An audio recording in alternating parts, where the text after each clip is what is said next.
नमस्ते कैंसर। उम्मीद करती हूँ कि आप सभी अच्छे हैं, अपनी लाइफ में ग्रो कर रहे हैं, प्रोग्रेस कर रहे हैं। Sending you lots of prayers and best wishes from my side. Please take care, stay safe. No contact situation के ऊपर हम रीडिंग कर रहे हैं, रिक्वेस्टेड टॉपिक है ये।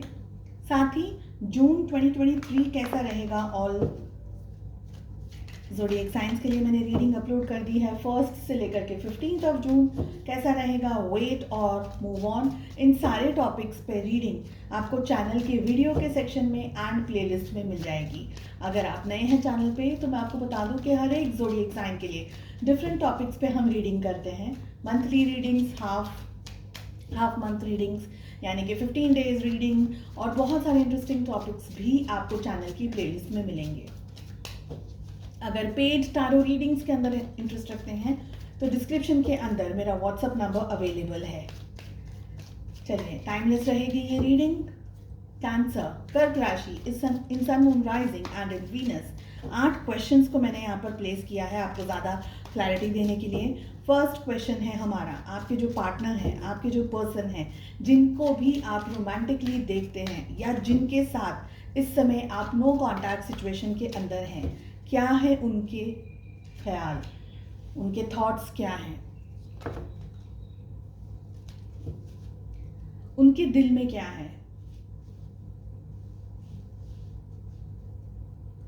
उनके मन में क्या है, करंट फीलिंग क्या है आपके पर्सन, आपके पार्टनर की।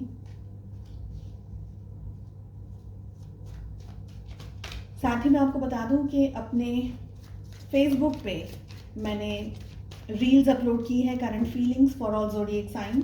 अगर आप चाहें तो मुझे फेसबुक पे और इंस्टाग्राम पे भी फॉलो कर सकते हैं। क्या आपके पर्सन, आपके पार्टनर आपको मिस करते हैं? We have 8 of pentacles. वो आपको कांटेक्ट क्यों नहीं कर रहे? The emperor, hierophant and emperor दोनों ही एक रीडिंग के अंदर आ गए हैं। आपके लिए क्या एडवाइस है, आपको क्या करना चाहिए? We have king of cups. एक सिचुएशन, एक टाइम पीरियड आपको डिसाइड करना है आपकी लाइफ की सिचुएशन के हिसाब से। इस टाइम पीरियड में आपके रिलेशनशिप में क्या हो सकता है? We have 6 of pentacles.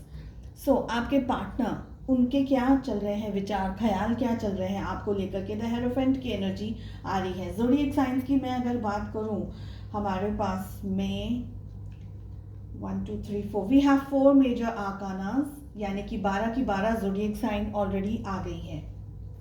I feel कि आपके पार्टनर थोड़ी सी स्टबर्न एनर्जी के अंदर ऑपरेट कर रहे हैं। ईगो बहुत सारा इनके अंदर है, कूट कूट करके भरा हुआ है। हालांकि आपको, देखिए, आप लोगों की बात, आप में से कुछ लोग ऐसे हैं जो शादी करना चाहते थे, जो कि जैसे सगाई हो गई या आप दोनों का किसी तरीके से शादी तक बात पहुंच गई, ऐसी एनर्जी मुझे यहाँ पर आ रही है। पर किसी रीज़न की वजह से आप दोनों की शादी नहीं हो पाई या शादी तक आपकी बात पहुंचने के बाद में भी शादी नहीं हो पाई, ये एक एनर्जी आ रही है। सेकंड एनर्जी ये आ रही है कि आपकी ऑलरेडी इनसे मैरिज हो चुकी है, पर आप दोनों के रिलेशनशिप में कुछ इम्बैलेंस्ड रहा, जिसकी वजह से आपके और आपके पार्टनर या आपके हस्बैंड या आपकी वाइफ के बीच में इस समय नो कॉन्टैक्ट की सिचुएशन है। Marriage somewhere is related, may be in any form, कुछ रिलेशन रहा है मैरिज के साथ में, ये दिख रहा है। सो इनके ख्यालों में ये चल रहा है कि इन्होंने आपके साथ में जो भी किया, जैसा भी किया, जो भी आप लोगों के बीच में हुआ, या तो इन्होंने किसी की बात को सुन करके डिसीजंस लिए हैं, जैसे कि किसी के इन्फ्लुएंस में आकर के इन्होंने आपके साथ में मिसबिहेव किया या आपको छोड़ दिया या आपसे दूरी बना ली, किसी के इन्फ्लुएंस में आकर के, या इनके कोई गुरु या कोई मदर या फादर या कोई भी और तरीके का कोई एनर्जी, जिनके कहने पर, जिनकी बात बहुत ज़्यादा आपके पार्टनर मानते हैं, उनके कहने पर इन्होंने अपनी लाइफ के मेजर मेजर डिसीजंस लिए हैं पास्ट में। ठीक है, आई ऑल्सो फील कि इनके ख्याल में अभी भी कुछ चीज़ें ऐसी हैं जो कि इस रिलेशनशिप में जो भी हुआ उसको गलत या नेगेटिव या खराब नहीं कहती, बस होना लिखा था तो हो गया, ऐसी एनर्जी यहाँ पर मुझे आ रही है। इनके दिल में क्या है, ये आपके साथ में कम्युनिकेट करना चाहते हैं। द चैरियट की एनर्जी आ रही है, ये आपके साथ में बहुत अच्छे तरीके से बातचीत करना चाहते हैं, चीज़ों को शायद अपनी तरीके से क्लियर करना चाहते हैं। But again and again I am getting this energy कि आपके पार्टनर का जो ईगो है ना, वो बहुत ज़्यादा स्ट्रॉन्ग रहा है। एकदम ज़िद्दी नेचर इनका रहा होगा, बहुत ही ईगोइस्टिक पर्सनालिटी रही होगी। अपने आप को या अपने परिवार वालों को या ये जिनके साथ में भी उठते बैठते हैं, उनकी ही बातों को ज़्यादा इम्पोर्टेंस देना, आपकी बातों को या आपके साइड के लोगों को कम समझना, ज़्यादा इम्पोर्टेंस नहीं देना। आपके अंदर इतनी कैलिबर नहीं है, आपके अंदर इतनी क्षमता नहीं है। आपकी 10 चीज़ें ये गिना देंगे कि ये सारी चीज़ें आपकी गलत हैं या आपको ये नहीं आता, वो नहीं आता। कंप्लेनिंग नेचर रहा होगा आपके पार्टनर का, मुझे ये फील हो रहा है। ऑल्सो आई फील कि जो आपके पार्टनर के दिल में है ना, एक ये आपकी तरफ एक्शन लेना चाहते हैं। यानी चैरियट एक्शन का कार्ड है, ये आपकी तरफ आकर के एक्शन लेकर के आपको कुछ कहना चाहते हैं, आपके साथ में कुछ बातचीत करना चाहते हैं। और ये फियर्स भी एनर्जी है, यानी बहुत शांति से चीज़ें हैंडल हो जाएंगी, मैनेज हो जाएंगी कि फ़ोन पे बात कर लिया, ऐसे नहीं। ये रूबरू इकट्ठा होना, मिलना, एक दूसरे के फेस टू फेस आकर के चीज़ों को सॉल्व करने के अंदर विचार रख रहे हैं इस समय। इनके मन में क्या है, again we have 8 of wands, chariot 8 of wands एक एक्शन कार्ड है जो कि ये कह रहा है कि इनके मन में आपके साथ में बातचीत करने का बहुत ज़्यादा ही स्ट्रॉन्ग विचार चल रहा है। ओके, चीज़ों को सॉल्व करना या आपके साथ में आकर के कुछ भी इश्यूज़ को डिस्कस करना। आपने क्यों कहा था, ये कहा था, इन्होंने ये कह दिया, आपने शायद इन चीज़ों को गलत समझ लिया। अगेन कुछ क्योंकि दोनों कार्ड सेम है तो कुछ बातों को वापस रिपीट कर रही हूँ कि ये आपकी तरफ आना चाहते हैं, एक्शन लेना चाहते हैं, बातचीत करना चाहते हैं। करंट फीलिंग में यहाँ पर अब हमारे पास में प्रॉब्लम आ रही है बिकॉज हैंडमैन की एनर्जी आ रही है। सो इतना सब कुछ तो है, मन में भी है बात करना, लेकिन जैसे मैंने आपको कहा, ये पर्सन अपनी गलती नहीं मानना चाहेंगे।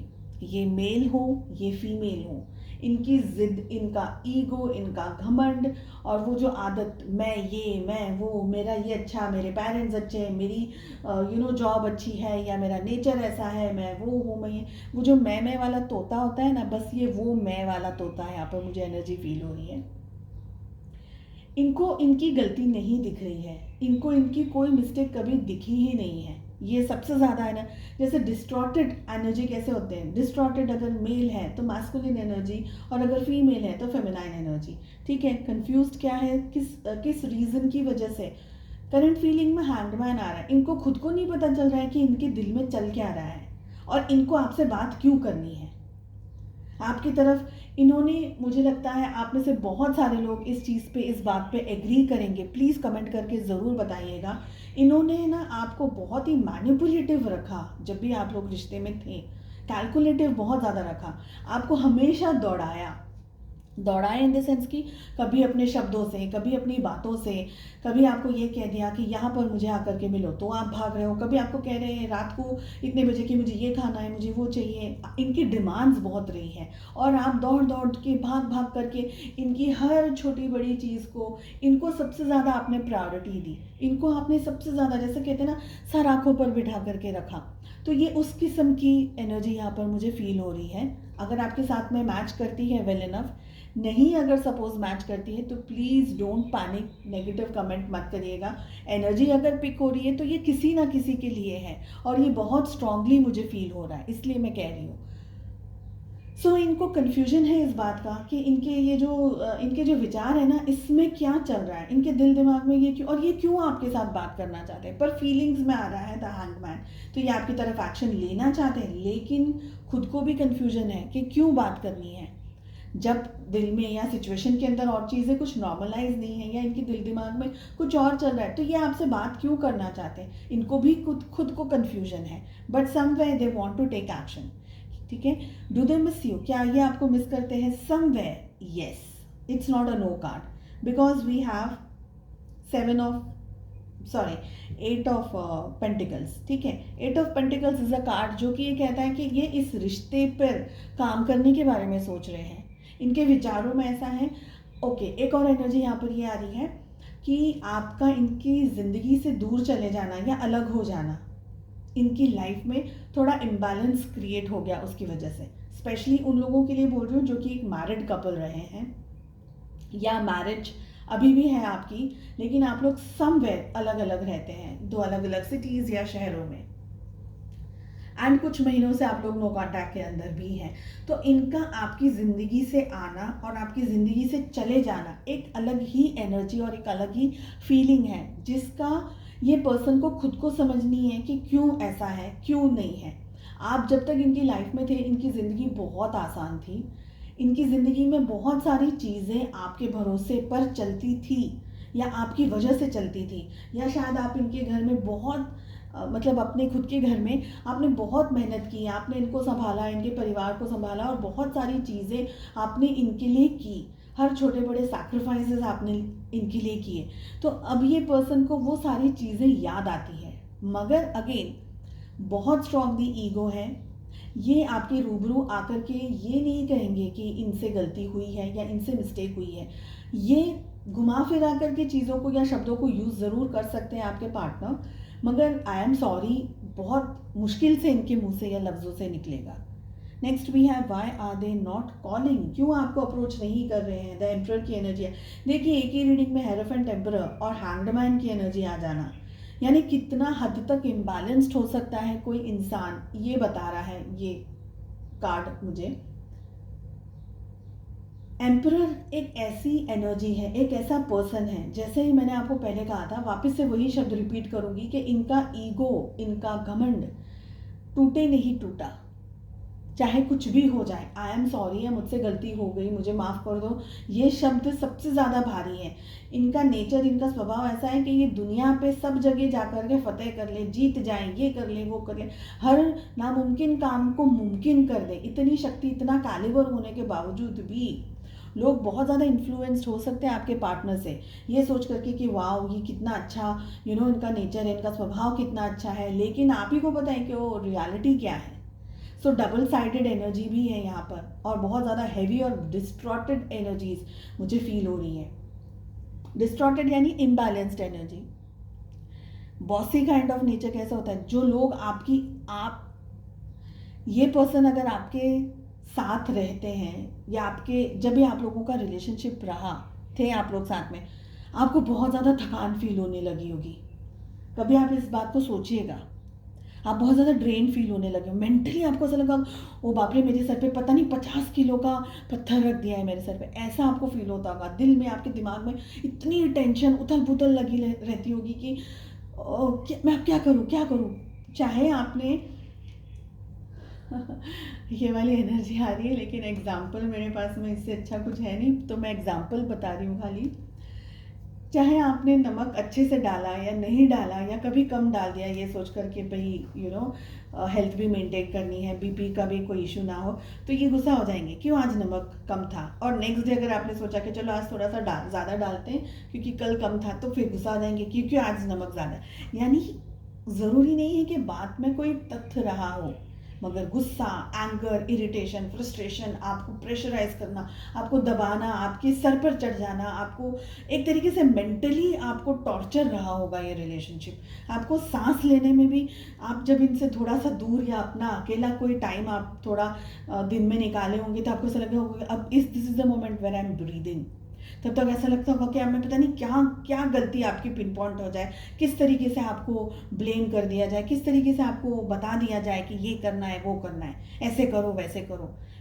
भले आप कितना भी अच्छे से काम करते हैं, लेकिन जैसे कहते हैं ना कि कुछ लोग ऐसे अब्यूजिव नार्सिसिस्ट नेचर के होते हैं, ऐसी एनर्जी मुझे फील हो रही है। आपको क्या करना चाहिए, we have king of cups. सबसे पहले love yourself in a way, सबसे ज़्यादा अपने आप की वैल्यू कीजिए इस समय, ठीक है। अपने आप की वैल्यू कीजिए, अपने आप की सेल्फ रिस्पेक्ट खुद कीजिए। हम सेल्फ रिस्पेक्ट समझते हैं कि दूसरे हमारे करेंगे, नहीं, खुद की सेल्फ रिस्पेक्ट अगर आप करेंगे ना, तब आप दूसरों को बताएंगे कि देखो मैं मेरी रिस्पेक्ट इस तरीके से करती हूँ, आपको भी करनी होगी। सपोज अगर आप बहुत कंफर्टेबल, एकदम छोटी सी बात बता रही हूँ, अगर आप बहुत ही कंफर्टेबल है, लोग आपके साथ में, ठीक है, मस्ती मजाक की अलग बात है, बट जनरली लोग आपको कुछ भी कह जाए, कैसे भी कह जाए, और आप उनको जवाब भी नहीं दे पाते, that means you are not respecting yourself. At times खुद की इतनी रिस्पेक्ट, हमको स्टैंडर्ड्स क्रिएट करने होते हैं, तब सामने वाले को लगेगा कि नहीं, जब ये पर्सन अपने लिए इतना डेडिकेटेड है, अपने लिए इतना रिस्पेक्टफुल है, तो मुझे भी बनना होगा, है ना. So at times we teach people how to behave with ourselves, how to behave with us. First thing, आपको सिर्फ लव की एनर्जी में ऑपरेट करना है. आपके पर्सन का जैसा भी नेचर है, जो भी उनने किया आपके साथ, नहीं किया, अच्छा किया बुरा किया, कांटेक्ट में है इस समय तो आप लोग नो कांटेक्ट में, जो भी सिचुएशन है, रोना धोना, परेशान हो जाना, उनको वापस पाना और अपना एक्सट्रीम खुद की वैल्यू न करना, सबसे ज़्यादा ये आपके लिए ख़राब है. क्योंकि अगर ये इम्बैलेंस्ड एनर्जी की पर्सन अगर आपके लाइफ में वापस आएंगे, तो आपको क्या लगता है कि आपकी लाइफ पीसफुल हो जाएगी? नहीं हो सकती, बिकॉज दे आर इम्बैलेंस्ड. ठीक है, तो आपको पहले अपने आप की रिस्पेक्ट करनी है. और जो भी टाइम पीरियड आपने डिसाइड किया है, 6 ऑफ पेंटिकल्स की एनर्जी आ रही है. Again it's a very positive card. देखिए, इन्होंने आपके साथ में पास्ट में जो भी इश्यूज किए हैं क्रिएट, जो भी आप दोनों के रिलेशनशिप में इम्बैलेंस्ड एनर्जीज रही हैं, ये उन सारी चीज़ों को ठीक करने में इंटरेस्ट रखते हैं, बिलीव रखते हैं. ठीक है, तो जो टाइम पीरियड आपने डिसाइड किया, ये पर्सन आपके कांटेक्ट में ज़रूर आएंगे. आपके साथ में बातचीत करना, चीज़ों को ठीक करना, हैंडल करना, मैनेज करना, बहुत इंपॉर्टेंटली सॉरी या गलती को एक्सेप्ट कर लेना, बहुत कम मुझे चांसेस दिख रहे हैं, मगर हो सकता है. तो कब होगा? जब इनको ये फील हो जाएगा कि नहीं, आप अपनी वैल्यू कर रहे हैं, आप अपनी रिस्पेक्ट कर रहे हैं, और इनको अगर आपको अपनी लाइफ में वापस पाना है, तो आपको आप ही की तरह हैंडल और मैनेज करना होगा. ओके, आई होप आपको रीडिंग पसंद आई, अच्छी लगी. कमेंट करके ज़रूर बताइएगा. And I wish you all the very best. Please like, share and subscribe to the channel. मिलते हैं नेक्स्ट रीडिंग में. Take care, bye bye.